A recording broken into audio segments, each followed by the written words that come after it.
Welcome to Cinema Chop Shop. Watch, chop, retrofit. I today made some baba ganoush.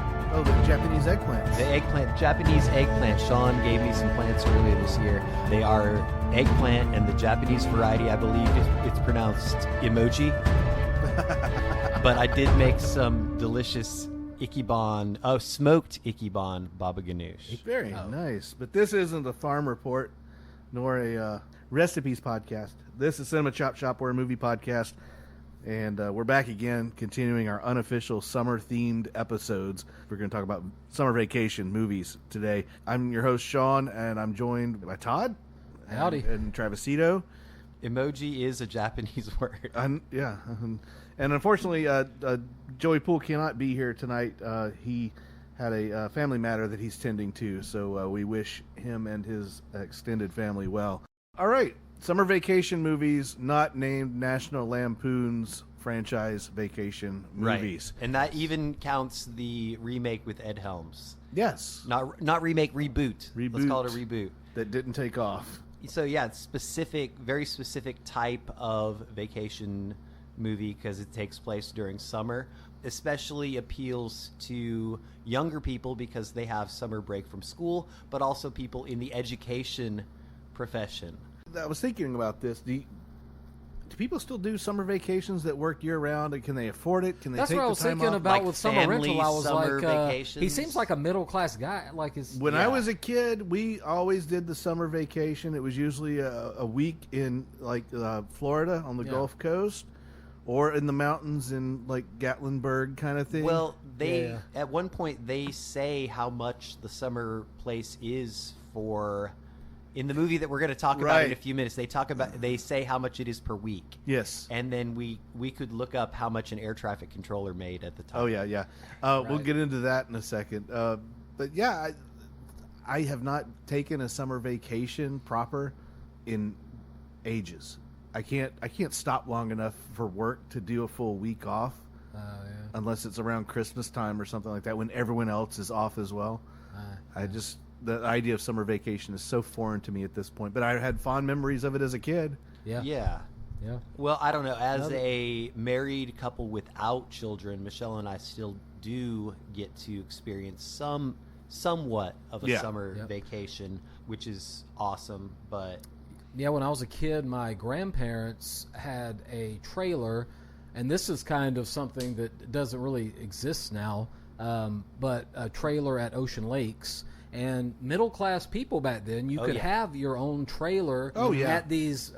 Now, if you go to Ocean Lakes, the area where my grandparents' trailer was is just built up in this two-story. Nobody middle-class, they were both educators, my grandparents. They couldn't have afforded a place in Ocean Lakes now. Right. Like a permanent place that they didn't own the lot. They rented the lot and they had their camper there. Yeah, exactly. Our average person couldn't do that. Now, it was kind of interesting. Around 2000, when they got rid of it, was 2000, 2001 was when it kind of was transitioning out of that. And so now it's just a bunch of basically rentals. If you're an average person, you're going to have to rent it for a few days maybe. What's your fondest vacation memory as a kid? Oh, I'll tell you right now. It was when we went camping on Lake Oahe, which sounds very tropical. It's in fact not. It's in eastern Oregon, which is the more desert, arid area of Oregon. And if you ask my parents, they would say it's the worst vacation ever. But I remember that I caught fish. I caught whitefish because they were very, very plentiful. Like you could throw your bobber out and hit one on the head. It was that easy. I also remember finding quartz. Oh, cool. And I was a big rock hound when I was a kid. But yeah, there was no shade whatsoever. It was like camping in the desert, but there was a lake. Todd, what about you? Well, the Ocean Lakes thing was we would go there, and we only lived once we moved. Once I was younger and moved to this area, we were very close, so we would go frequently to Ocean Lakes. Sometimes when my grandparents were there, sometimes not. It was awesome. They had like a public pool that you could. They had a putt-putt place. They had fishing, like multiple ponds. That's why they called it Ocean Lakes. Right. again, it's kind of this thing that's died out now, though. But all the neighbors were just all like middle class, like my grandparents, educators, things like that. We'd ride around on a golf cart. They had a golf cart, and we'd drive around on that one, and it was just a blast. I think it does still exist to a certain extent. To an extent, but maybe 20 years ago, Michelle and I knew some people who had a small camper at Apache. Yeah, Apache. Well, you can still take camper. I mean, they always had the camper thing. Yeah. You can rent a spot for your camper and that sort of thing. But having an actual permanent, I think it is doable depending on how creative you are and how versed you are in balling on a budget. Yeah. Well, I'd be curious if there's a single actual trailer there, because that was the thing, is that it was mostly trailers. Yeah. And then gradually, they're just people would get the plots and build these big. Now, when you're saying trailer, are you saying specifically like a mobile home or a camper? It wasn't a camper. It was it was essentially so the one that they had was like a single wide trailer that they added an addition onto. Okay. Yeah. And then they had built a deck around it. Gotcha. And that's what a lot of these places. Right. I mean, some of them were little like cottages almost, basically. But it is very much a problem that things like that are getting priced out of the Myrtle Beach area for sure. Yeah. My most distinct vacation memory as a child will dovetail nicely into our feature segment because it is the kind of nightmare fuel that goes into these kind of movies with the misfortunes of the interlopers. It was in the Florida Gulf Coast, and in one trip, I wrecked a go-kart on the go-kart track. Nice. Like ran over the little middle thing that you're not supposed to run over. I do believe that I was in one of those bumper boats and I could not get the rudder to coordinate, and so I just sat there and spun the entire time. And then we had purchased an inflatable raft that was like a boat, and I got caught by the undertow and got pulled out to sea. And It sounds like a montage from The Simpsons. And my dad had to swim out to get me because I could see my parents. They were trying to wave me in, but I thought they were waving at me, and so I was waving back. And by the time I figured out they wanted me to come back, the undertow was just too much. I could not do it, so he came out to get me, and boy, was he pissed. That's like in The Great Outdoors. He's screaming, "You bastards!" and Dan Aykroyd thinks he says faster. Yes. So, our feature segment, speaking of misfortunes in Florida, Summer Rental from 1985, directed by Carl Reiner, released in peace. Released in August of 1985, starring John Candy, Karen Austin, Richard Crenna, Rip Torn, and Cary Green. Also, Joey Lawrence is the son. Yep. And John Larroquette shows up very briefly. A couple of scenes, yes. And I like it. I like this movie. I remember it fondly as a kid. All right, here's our synopsis. Overworked and stressed out after nearly causing a mid-air disaster, stressed out Atlanta air traffic controller Jack Chester is forced by his boss to take a mandatory long summer vacation with his family. I'm sure glad that we don't have overworked air traffic controllers. Oh, I know, right? Yeah. I was going to say, this is actually timely to see a stressed out Jack rents a beachfront controller, house in the bustling resort town of Citrus Cove, Florida. But the getaway immediately transforms into a logistical nightmare involving a dilapidated property, a painful sunburn, and constant public humiliations. The stakes elevate when Jack accidentally crosses paths with Al Pellet, an arrogant local sailing champion and wealthy developer who owns their rental house and tries to evict them early, refusing to let his family down. Jack teams up with a charismatic modern-day pirate named Scully to restore an old, beat-up vessel and challenge Pellet in the town's prestigious annual regatta to win back his pride and save their summer. It's also in that tried-and-true genre, I don't even know if it has a name, but of the overweight, schlubby husband who has a hot and very understanding Yeah, she was very attractive. Wife. It's called the John Candy model. Yes, right. Couple of things right off the bat. The movie starts out with him going to work in Atlanta, and he parks his car near the Atlanta airport with his windows down. Right. And I'm like, okay, this movie has no plausibility whatsoever. If you're going to park in Atlanta with your windows down, no, it doesn't work that way. Well, with that raw broken egg on the dashboard, it's going to be a real nice smell when he gets back. I think Rip Torn steals this movie. Oh, boy, I does thought he? His character was fantastic. I think this is peak Rip Torn. It's very, very analogous to his role in Dodgeball. Oh, yeah. It's as though that character went on the lam and it took up a new identity. Yeah. It's great. You've got the ever put upon husband who just wants to let his kids have he wants to do right by his family. This nostalgic, perfect family getaway, like he remembers the same basic setup as Great Outdoors. He has these great memories of when he was a kid. Go ahead. I even mentioned in my Letterboxd review, I conflate those two movies because I kept waiting for him to eat a big steak in this movie, and it's not this movie. Right. The scene with the next door neighbor who just got the boob job, or the repeated scenes, I feel like they could have given us one. Could have given us one, right? Just one shot where you see him. You know, true story. The actress that plays the woman who's had the boob job is Roger Moore's ride along in Cannonball Run. Oh wow! Okay. I thought it was kind of forward thinking in this movie. And spoilers: the first house they get to is a great house. They love it. They're in heaven.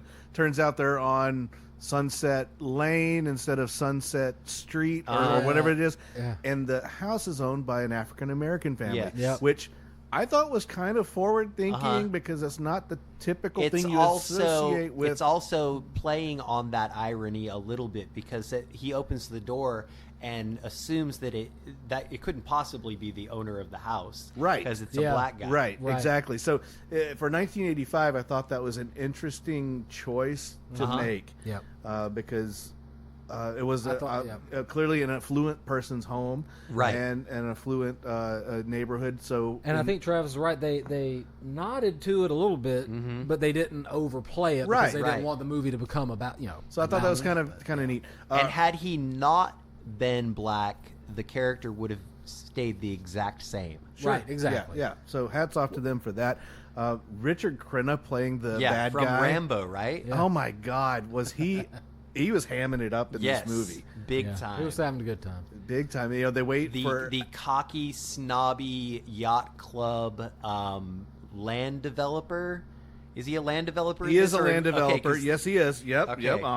Hold your comments. Yes. But the scene is them waiting in line to eat at the restaurant for hours and hours and hours. Looking at the lobster. He comes in with Seinfeld clearly was influenced by this. So he comes in with his entourage and they get seated immediately and they choose the last line. He skips the line. He gets the remaining lobsters. John Candy, I got to take a stand. Yeah, I got to take a stand. He shows his ass. But he's also being egged on by his wife and his kids who are starving. Yeah. But had they sat down and eaten a lobster dinner, they never would have made their way to the seafood shack and met Scully.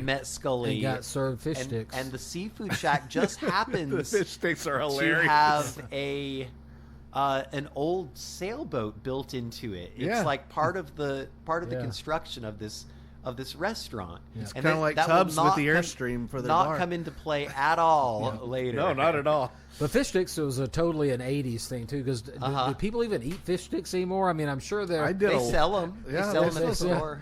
Yeah. One thing I thought was interesting about this movie, though, you mentioned the nostalgia part, and that's definitely there, but he's a little bit different, though, than the Clark Griswold optimistic archetype, because he's waiting for that boot to drop the whole time, I think.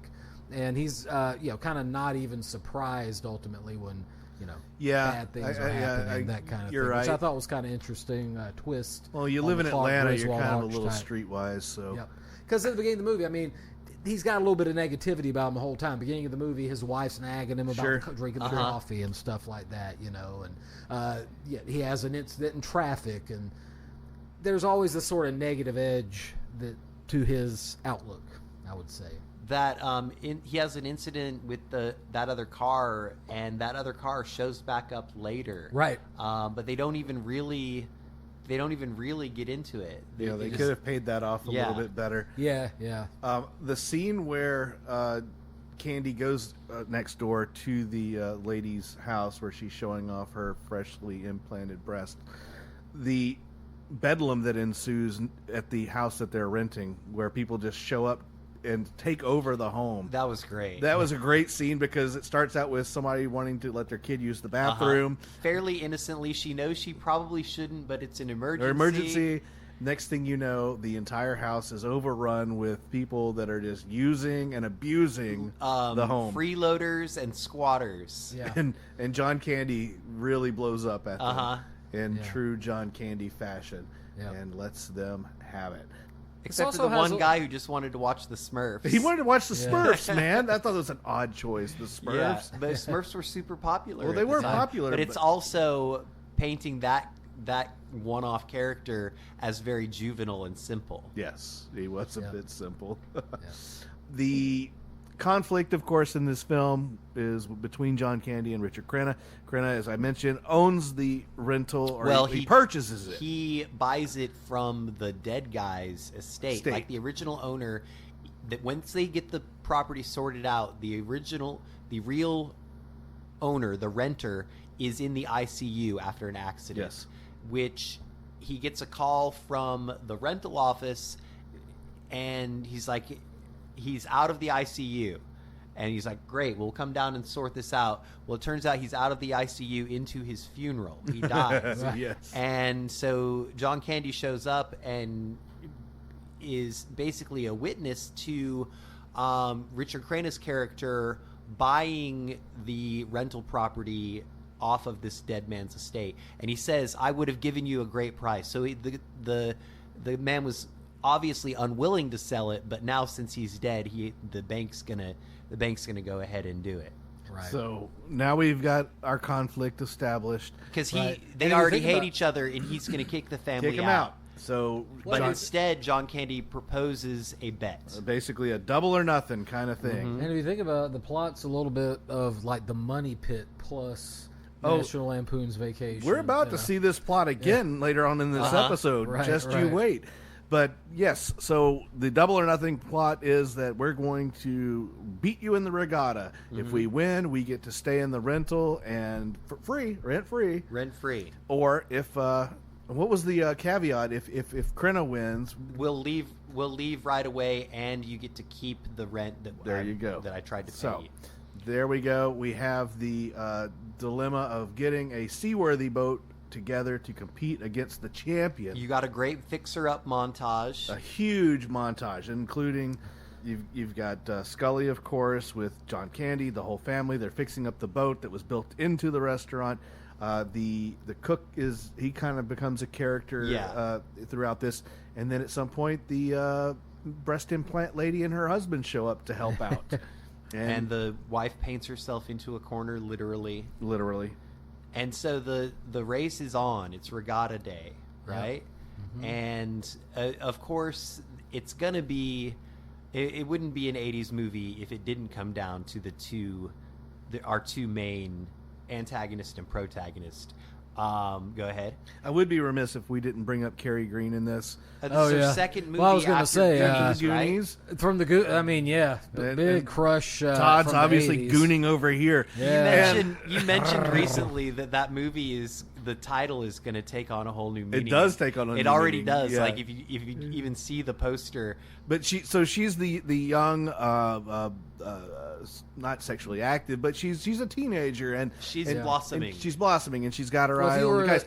And of course, on the other side of the rental property are the lifeguards. Joey Lawrence, Blossom, huh? Yep. So we have a house full of lifeguards who come parading out, and for some reason, these lifeguards all wear a lot of jock straps hanging off the clothesline, which I thought was a strange choice. Yeah. Why not just swim trunks? Right. But I mean, was that ever a thing? I don't Lifeguards know. wearing I don't know. jock But straps? that was a It pretty, doesn't seem like that it was a would be. pretty Yeah. funny scene where it starts out with one hot lifeguard coming out, and John Candy's watching him. He's like, "I got to protect my daughter from him." Yes. But it's like one after another. there's a just parade a parade of of lifeguards, which I thought was a pretty Yeah. clever scene. Cary Green, teen dream material. All right, calm down. And the Goonies, especially. I watched that a million Gooners. times. So we have the big regatta race, and of course, as you mentioned, we somehow magically Oh, a little bit too of Win. a third movie thrown into the mix. Race for Your Life, Charlie Brown. I thought If you were going to recall that say. one. I thought you were going to say Captain Ron. Captain Ron, yeah. No, but remember Race for Your Life, Charlie remember Brown that with the one. boat race? Yeah. Of course. So that movie plus Vacation plus But Money Pit. there has to be, in classic style, there has to be one little thing that pushes the underdog over the line, right? Mm-hmm. And what does There's a tortoise in the hare moment. They need more sail. Yes. Because there's a little bit of wind. They're catching it, but they don't have a very big sail because they had to wait for Angus to get that shit from Savannah. But what we do have on this boat is a man with large clothing. Yes, of course, a fat joke. Yes, and so they hoist the John Candy's. Well, they pants. don't reveal it quite yet. They pull into the lead, and as they're passing by, they look up and they see that his pants have been hoisted up into the rigging, and they're catching a little bit more wind, and they scoot past him. It's not a think piece. No. It's not even remotely a twist or turn. It's quite predictable, but it's a charming movie. It is. John Candy, of course, is one of the most lovable actors to have ever lived, and I like this movie. I think it's sweet and it's funny. I think that it's not that this movie is forgettable. I think it's somewhat conflated with a bunch of other movies because there's gags in this movie that are used in other movies. Right. The sunburn gag, the breast implants gag. They're not necessarily ripping things off, but they're knowing these beats and they're hitting them. Yeah, there's a bit of a formula with these types of movies, and this one does. This is the kind of VHS rental movie that just kind of makes the rotation, and it's always on kind of thing. And again, like I said, I conflated it with Great Outdoors because the two they came out about the same time, not too far apart from each other, and some very similar overlapping type of comedic beats. It's the inland version. Yeah. They're basically the same movie except it's the lake versus the ocean. Fun facts? Fun facts indeed. According to Tracy J. Morgan, no relation, his book, Searching for Candy, John Larroquette had more screen time in a major subplot as a romantic rival trying to steal away Sandy. This was eliminated when it didn't fare well with test audiences. Okay. So there was supposed to be more Dan Fielding. So he was kind of like the Phil Hartman in... yes. In what was that? The Schwarzenegger Christmas movie.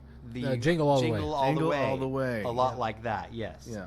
Because it seems odd, him only being in those two scenes.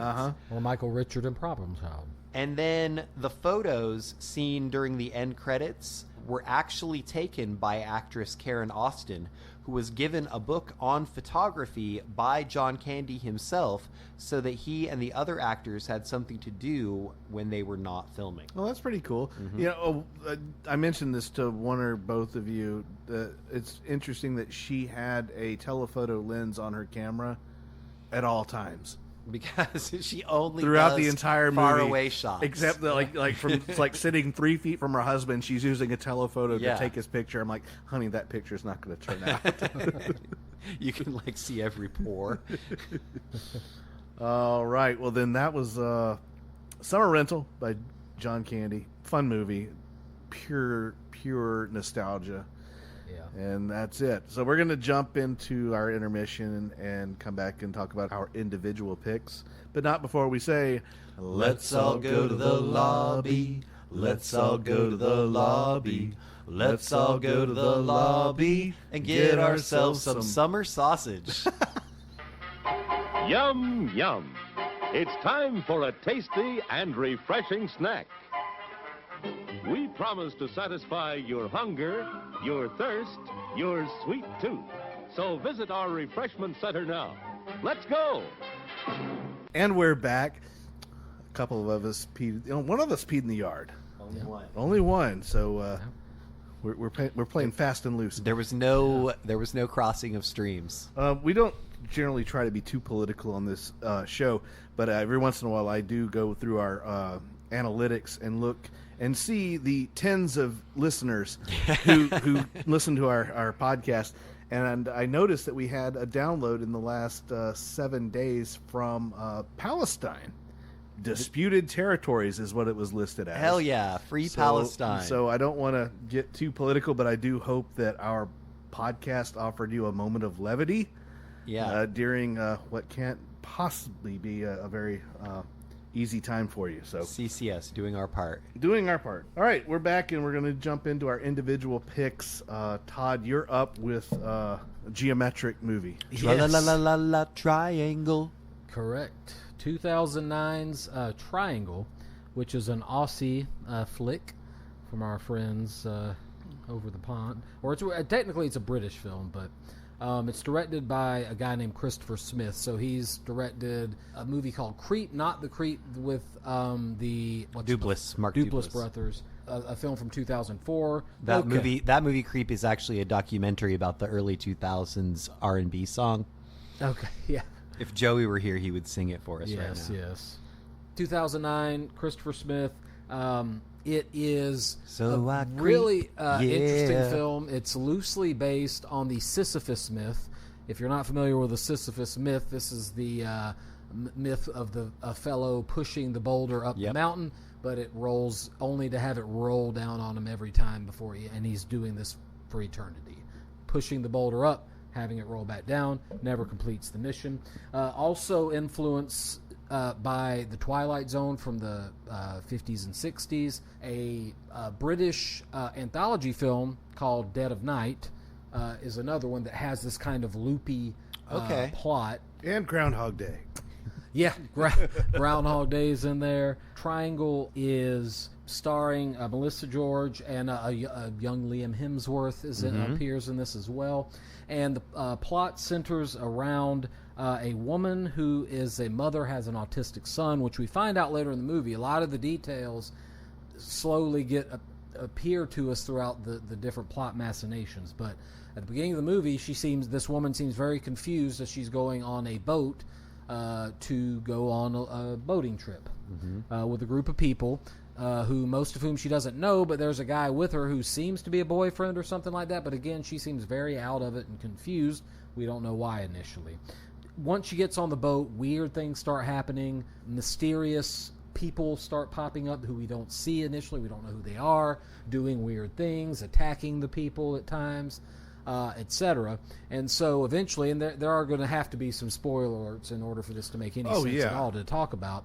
But eventually we find out that some of the people that are attacking or making attacks or doing various things are versions of the people who are on the ship. And so doppelgangers. Doppelgangers, yes. And we're like, well, what the hell's going on? Eventually we find out towards the end of one of these scenes, because it turns into this loop where the protagonist, the mother, sees their boat approaching the ship. Mm-hmm. From the beginning of the film, and suddenly, we start to realize that there's this loop that she's stuck in, where events keep repeating themselves, starting from getting on the ship, and so she's stuck in this loop. So we're figuring out, how does she get out of this loop? And so throughout the film, different aspects of the plot start to kind of materialize for us. Eventually we find out she has an autistic son that becomes important in the plot. A tragedy happens, we'll say, involving the son that plays heavily into the plot, and then the film ends and we're still kind of stuck in the loop. We think maybe we're going to get out of it, but would you say that it's less of a time loop and more of a time triangle? Yes. Well said. And of course it's playing on the Bermuda Triangle sort of thing. But what I thought was clever about the movie was that at the beginning of the film, because they're on this yacht that's overturned and this big ocean liner comes up, and it kind of evokes images of like a Titanic kind of ocean liner. Right. And you think, is this a haunted ship? Right. Because everything's mysterious. They're hearing these sounds and voices that's the initial thought. They don't see anybody. Yeah, there's no crew. And so you're left thinking, is it's just a haunted boat story? And doesn't it look a little, it's been a little while since I've seen this, but doesn't it look a little bit dilapidated also? Yeah. It's kind of run down. Okay. Yeah. Yep. And then, you're, as Todd said, you're kind of brought into the story of what's going on, and it's a cool movie. I liked it at the time, and I watched it again, and I didn't like it as much on second viewing, but I still enjoyed it. Yeah. It's definitely not a perfect movie, a low budget film, so it's got those kinds of limitations built into it. And I think they did a lot with what they had. for sure. And with a plot like this, it's going to be hard to have a real neat sort of have all the plot holes closed. Although the director, I watched an interview with him, and he made a real effort to try and make it as tight as was possible. It ends up being related to the tragedy I referenced without giving it away, but it ends up kind of being this sort of psychological loop that the woman is trapped in, and she ends up having demons that it's kind of a self-torture kind of thing. Exactly. Yeah, exactly. Easily the worst summer vacation ever. Oh, exactly. Yeah. And we don't even know exactly like how long are they're going out on this boat. Is it a day trip? Is it? I mean, sometimes when you go out on a yacht, it's going to be for a week, something like that. Those details. I mean, it almost has a Gilligan's Island sort of. Yeah, there's a lot of details we don't know, but that also adds to the mystery and suspense. Yeah, because we don't know who's responsible for some of these shenanigans that are happening later in the film. And of course, what's happening is that when the loop becomes apparent to people, they're developing theories about what's going to get us out of the loop. Right. As would my favorite part of the film, which I kind of thought was cool. Like, how do we get out of it? My favorite part of the film, once we're well into the loop establishment, is the depiction of one of the characters in many copies, all located on one part of the boat. Right. Not to give too much away. Right. But that part really, I was like, oh wow, this is like. I mean, I'm sure someone like they've done with Groundhog Day. There are people that do the math, right? Like how long this has been going on. But based off of that scene, you could say this has probably been going on for years. Isn't it always the goal, though, in a time loop movie to get out of the loop? Yeah. There's always like a phase of like, I call it the Home Alone phase, where you're like, oh my God, I can do anything I want. But then this movie doesn't have that. Yeah, right. In this movie, there's always a disorientation period at the beginning, and there are So there's a Twilight Zone episode that I'm sure is an influence on this one called Judgment Day, where a former SS captain keeps coming to, and he doesn't know what's going on. He doesn't even know he was an SS captain. He doesn't know anything, and then slowly he figures out what he is. He's on the Lusitania or something like that. Or he's on a British ship that got sunk by the Nazis. Not the Lusitania, but one of those ships. Yeah. And so he's responsible for this, and so he's his punishment is to live this over and over again in a circle. My point in bringing that up, though, is there's that disorientation. So it's not like, for example, some of the, like Spring Break. Is that what it was called? Spring Break with Adam Goldberg? Palm Springs. Palm Springs, yes. Yeah. Really like Andy that Samberg. movie. But there are lessons that get learned in that one by the protagonist. God, now I just want to go watch Palm Springs. Palm Springs is a good movie. It's really good. He eventually starts learning some lessons that he tries to. And this is one, though, where the disorientation period, kind of prevents you from fully applying the lessons. Sometimes they come back to you, that sort of thing. Yeah. So, anyway, that's part of the rules of the loop in this movie. But in any case, I really dug this movie when I saw it a few years ago. Yeah. It's not a perfect movie. It's got some flaws, but I think Shawn and I both said we remembered liking it when we watched it when it came out. It's a clever little movie. Actually, I didn't watch it when it came out. I watched it in 2017, so it had been out for 8 years. Yeah, and also 2017 was 9 years ago, guys. Right? Yeah, exactly. I didn't realize Letterboxd had been around since 2017, but apparently it has. Yeah. All right, fun facts. Indeed, fun facts. The film makes many oblique references to The Shining. The number 237 crops up, which was the same number of the spooky hotel room. Right. And also, there are words written in blood in a mirror image, a ballroom, an axe, and even a stack of papers with the same sentence written on them. Yep. That is something he mentioned in the interview that I forgot to mention. Christopher Smith, that the Overlook Hotel, he kind of wanted to evoke some of that. That's kind of what I was getting at with the feeling that maybe it was a haunted ship. It does have that real shining vibe to it. See, it's a good thing I'm here. Yeah, Yes, thank yes. you. Also, the recording of Anchors Away used in the film is performed by Glenn Miller and his orchestra. Right. The aircraft carrying Glenn Miller to Paris in December 1944 disappeared over the English Channel in what is often considered a Bermuda Triangle type incident. Right. Yeah. And that the music is an important part too, because it does have that old timey music. Yeah. Kind of like at the Overlook Hotel in The Shining. Yeah. At times that adds to the creepy atmosphere too. Absolutely. Kind of like the record overplay in the trailer for 28 Years Later. You know, Yes. Yeah. the same Or if you've effect. ever seen Jeepers Creepers with the Jeepers Creepers song when it pops up, Jeepers Creeper. That's a creepy movie too. But bringing in those old 50s or 60s music that sounds like it's playing on a 45 or whatever. Yes. That's always an effective atmospheric touch. Agreed. All right, Travis. All right, over to me. I'm doing a movie called A Perfect Getaway, not The Perfect Getaway, which is a different movie. This is directed by David Twohy. I'm really guessing on that pronunciation.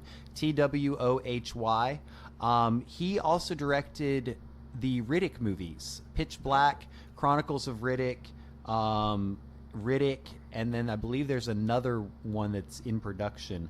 This movie has a 62% on Rotten Tomatoes, which I think is about right. About right, yeah. Yeah. Taglines. This movie has a couple of taglines. One, everyone needs a place to escape. 2, 6 strangers, 2 killers, no getting away. So newlyweds Cliff and Sydney travel to Hawaii for their honeymoon, documenting the start of their adventure with a homemade travel video. After spending their first night at a hotel, they set out on a hike toward a secluded beach. Along the way, they encounter an argumentative couple, Cleo and Cale. Cale is played by Liam Hemsworth, and our main characters are played Liam by Hemsworth again. not Liam Hemsworth, Chris Hemsworth. Oh. And our main characters are Steve Zahn and Mila Jovovich. And so their unsettling behavior leaves an uneasy impression.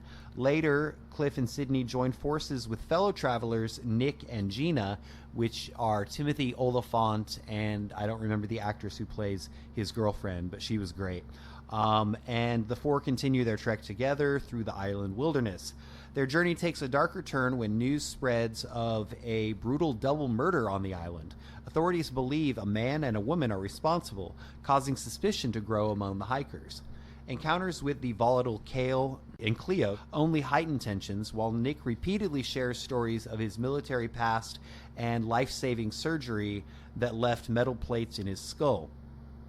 As distrust builds within the group, attention shifts to Cale and Cleo when evidence is discovered in their possession, leading to their arrest and seemingly resolving the mystery. Upon reaching the remote beach, Cliff persuades Nick to explore a sea cave, while Gina and Sydney remain behind. Everything changes when Gina discovers photographs revealing that the couple they've been traveling with are not who they claim to be. The truth emerges with our big twist here that the real Cliff and Sydney were the victims of the murders reported earlier, and that their companions are actually Rocky and his girlfriend, meth-addicted killers who assume the identities of the victims after learning personal details by posing as aspiring screenwriters. I thought the meth thing was a little bit tagged on. Yeah. But it is the time. But it does play a part in the end. True. So their companions are actually Rocky and his girlfriend, meth-addicted killers who assume the identities of their victims. After learning personal details by posing as aspiring screenwriters, Rocky ambushes Nick in the cave and attempts to eliminate anyone who can expose them. A violent chase unfolds across the jungle as Gina fights for survival and Rocky relentlessly pursues her. Despite being shot, Nick survives thanks to the metal plate in his head, and returns to confront Rocky. Just as Nick gains the upper hand, police arrive, creating a tense standoff. In the end, Rocky's girlfriend turns against him, revealing the truth to authorities and prompting them to shoot Rocky when he reaches for his weapon. Spoiler alert. Yes. And there's a moment there where you're not sure if she's going to tell them which of the two she's going to say is actually the killer, because she could kind of go either way at the time. And that's another loose end in this movie that's not really tied up. What happens to Mila Jovovich's character after this? Because she just kind of flies away in the helicopter. Yeah. That finale was like a real Hawaiian standoff. During the Hawaiian standoff, during the flight home, Nick proposes to Gina, and she accepts, though they both agree that another honeymoon adventure is probably not a good idea. The actress is Kylie Sanchez. She was gorgeous. Yes. But it was interesting that casting-wise, she was supposed to be the more kind of plain one next to Mila Jovovich. So you watched this, and the twists were very telegraphed. Not too telegraphed, but when it was revealed, I was like, okay. And because he's supposed to be a screenwriter, they're talking about movie plots, right? And so they're kind of making references to things like red herrings, and the fact that there's 3 sets of couples adds a little extra layer to the whodunit aspect. The part that I did not particularly like was, and I guess this is because I've seen too many movies and I'm so jaded, but when they do the black and white footage to make it blatantly obvious, they have to really spell it out for people that they're adopting the identities of these people that they've killed.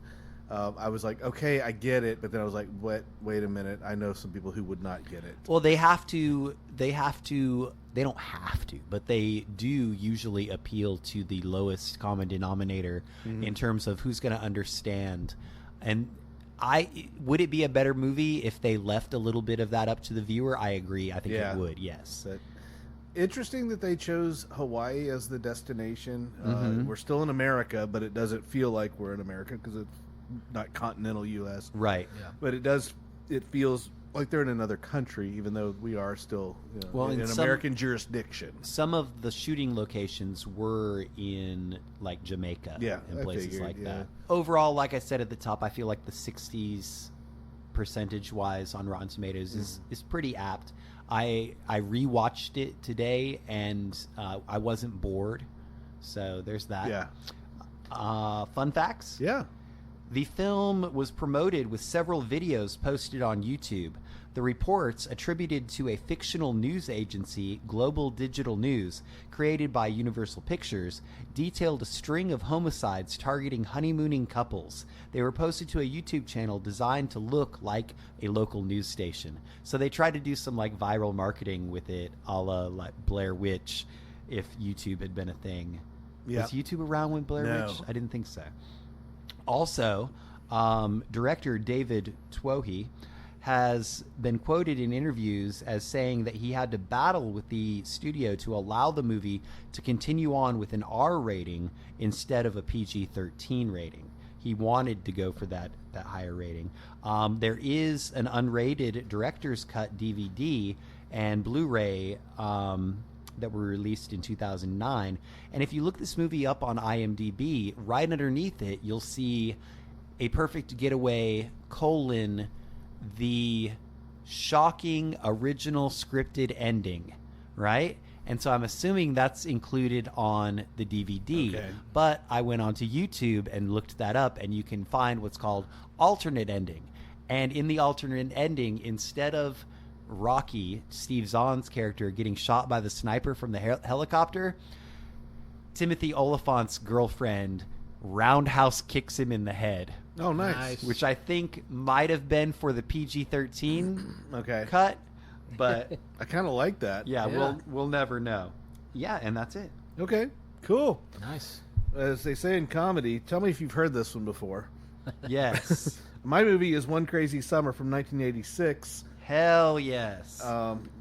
It was directed by Savage Steve Holland, who you would know from Better Off Dead. Yes. The precursor to this movie. This is the spiritual sequel to Better Spiritual Off Dead. sequel, yeah, because it was released in '86. It stars John Cusack. Again, Savage Steve Holland's signature animation sequences. His character is a cartoonist. Or character, at least an aspiring cartoonist. Demi Moore, who looks amazing in this movie. She's so cute. Except her hair. Her hair's too fried. I didn't mind it. Bobcat Goldthwait, Curtis Armstrong, Booger, Joel Murray, one of the 9 Murray siblings. Did Bobcat die or no? He's still going strong. I'm thinking of the other guy with the weird voice. From that Mark era. Metcalf is in this. Taylor Negron is in this. Mark Metcalf was Niedermeyer in Animal House, Yes. which this movie wants to at least tangentially be related to Animal House. Sure. Taylor Negron and Rich Hall were in this in just small appearances. Man of a Million Voices, Rich Little is in this as the radio DJ. With the $1 million giveaway. With the $1 million giveaway. Yes, you mentioned Metcalf. He is the teacher in the Twisted Sister video, I Want to Rock. He says, "What are you going to do with your life?" That's him. You also have Sloth. John Matuzak. Yeah, John Matuzak's in this as well. Hey, you guys. The crossing guard in the film is the actress who played the mother across the street in Better Off Dead. Gotcha. The mother who had the French foreign exchange student. And we can't forget Joe Flaherty. Joe Flaherty's in it. He is the scoutmaster. As General Raymond. Oh, fantastic. All right, so here we go. This is the plot. Tell me if this sounds familiar. Hoping to secure admission to the Rhode Island School of Design, an aspiring teenage cartoonist named Hoops McCann travels to Nantucket for the summer to find inspiration for a mandatory love story illustration that he completely lacks the real-world experience to draw. En route, Hoops and his eccentric friends rescue Cassandra, a young rock singer fleeing a motorcycle gang, Matuzak, and welcome her into their chaotic beach house circle. The summer vacation quickly shifts from a quest for artistic inspiration into an underdog crusade when they discover a greedy local developer, Aquila Beckerstead, plans to foreclose on Cassandra's grandfather's property to build a luxury resort. To save the house, Hoops must conquer his deep-seated fear of the water and rally his misfit crew to defeat the developer's arrogant son in the town's high-stakes annual sailing regatta. Another regatta. I mean, this is like, well, not only that, land developer, the rich establishment of the locale, and then you got the interlopers coming in, stirring things up. I mean, and this is a year after, so the similarities are pretty thick. When on summer break, you got a regatta. So I love this film as a kid. It definitely played to my teenage sense of humor. Bobcat Goldthwait, of course, was hot as a stand-up comedian. So you've got the ridiculous scene of him in the Godzilla costume. To me, that is the iconic scene of this movie. It's in the movie poster. There's a scene where Bobcat and his brother are supposed to be keeping an eye on the Beckersteads, but they're also supposed to be watching this prop truck. But they're watching the prop truck for the film. It's like a rabid dolphin. It's like a Jaws movie. And they're watching the prop truck. Bobcat gets bored. He tries on the Godzilla costume, why is there a Godzilla costume? Zips himself in. He can't get out. He is trying to get to the Beckersteads to keep an eye on what's going on. Ends up trouncing over the model of what they're going to do to the town. Real estate development. And so there's a whole Godzilla stomping on the city kind of thing. And the Asian banker laughs at this. And the reason he's doing this, of course, is because I think the grandfather flicks a cigar or something into the Godzilla costume. So not only is he stomping on it, but he has the smoke coming out of the Godzilla costume. Very funny stuff. There's a lot of visual gags in this movie. The younger sister, Joel Murray's younger sister, with the dog. The kids getting smacked on the back of the head. With their faces contorted. Faces that stay Your faces are going to get stuck that way. Did you notice at the very beginning, the cat carrier had little busts of the squirrels and rabbits and things that the cat had killed there mounted are on the so outside. many little details in this movie that I've seen this film probably about 20 times at this point in my life, watching it just recently, I was picking up on little nuances that eluded me as a kid, and that was like their high school was called Generic High School. The name of the town is Generic New York. And then they were picking up the sister at Generic Elementary School. That kind of shit, that was really funny to me watching it now. But then, of course, you've got the outrageousness of the crazy uncle who's trying to win the radio contest. Yeah, that guy was played by Bruce Wagner, who is a screenwriter in Hollywood, and he's also pretty eccentric. Like, he's written books on mysticism and stuff. I'd be interested to know more about that guy. You know, Hoops being the illustrator, he's got the animation sequences just like that John Cusack had in Better Off Dead. This is a perfect time to mention that John Cusack was outraged for some reason about the production of this movie. No, he was mad about the first movie. He was mad about Better Off Dead. But he swore that he would never work with Savage Steve Holland again after this film. And so what was the beef? I think the beef was that he was upset with the box office performance of Better Off Dead, but still agreed to do this movie, and they eventually got along well enough to finish the movie, but it's reported that John Cusack never talked to him again. Yeah, unfortunate. So there had to be more to it. Unfortunate, because clearly they had magic. Yes. And I think that it's also disappointing whether or not he had continued to work with John Cusack. If Savage Steve Holland had continued to make movies like this and like Better Off Dead, instead of the direction that his career took, which I don't have a multi-million-dollar Hollywood career, and I can't knock him for the way that he got his. But after these movies, he took a definite turn towards more of a, family-friendly Did he do a lot of TV style. Yeah. Yes, and that's the part that kind of weirds me out, because this movie at its core, it's lowbrow humor. It's a lot of gag after gag after gag, but it's so quirky and strange that it stands apart from all the other movies that were happening at the time. And I mentioned the carbon copy plot points.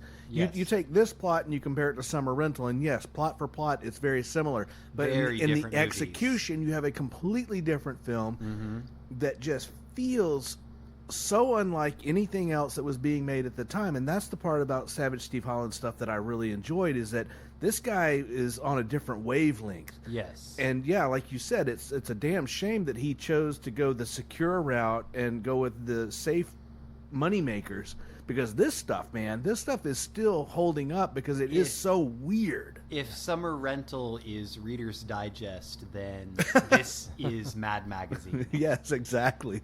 100%. We said in the synopsis, the plot is very paper thin. It is pretty predictable. It's more about the execution, the characters, the bits. Yeah. The bits are funny. There's some shit in here that's just you can't do today. With Murray getting buried in the sand with the fat guy in the armchair with the gigantic can of chili. Oh no, not the chili! And they have to go and give him mouth to mouth, but the two lifeguards are arguing that they don't want to.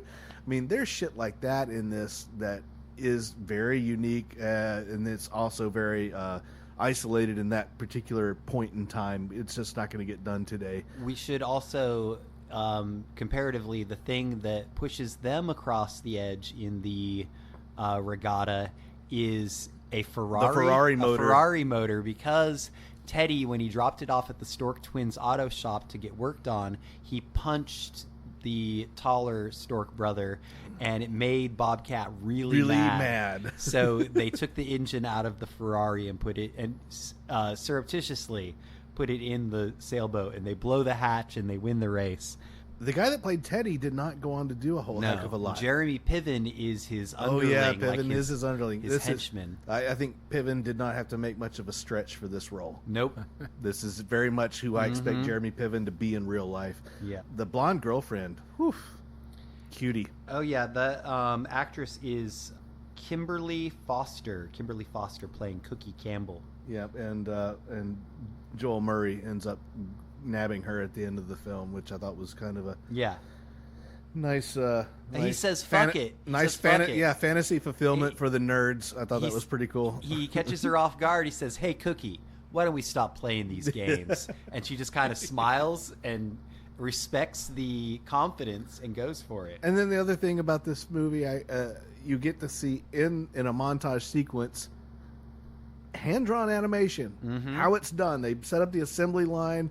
Everybody's doing their part to make their promotion to get Cassandra's gig promoted, and they show it guerrilla style at the drive-in movie theater with the projector on top of the car, showing it in the bottom corner of the screen. Everybody's pissed off. Good stuff, and there's good stuff at the drive-in theater.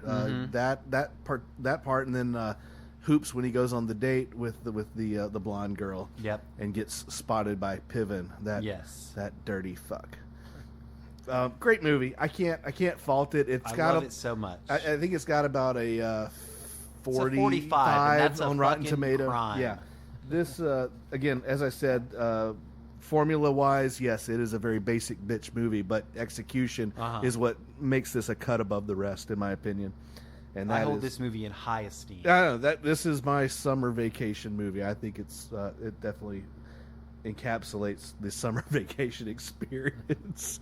Good work. Fun facts.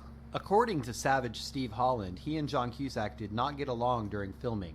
Cusack was disappointed with their previous collaboration, Better Off Dead, so this is what we got into earlier, was angry with Holland. According to Holland, Cusack finally lightened up after that film received good reviews, but Cusack never spoke to him again. I guess he didn't really lighten up. Savage Steve Holland did the animation for the film. He was upset that the film critics Gene Siskel and Roger Ebert roasted his earlier John Cusack film, Better Off Dead. The two animated bunnies that get blown up at the end of the movie bear a strong and not accidental physical resemblance to Siskel and Ebert. When Calamari picks up two women at the dance, the strawberry blonde on the right is Savage Steve Holland's sister, whose childhood nickname was Squid, and is the basis for the little girl in the film, also named Squid. Joel Murray stated in an AV Club interview that he did not think he would be cast as George Calamari because Jeremy Piven was auditioning for that same role, and he was best friends with John Cusack. To Murray's surprise, Piven was cast as Ty, the henchman, the toady, instead, and he got the part.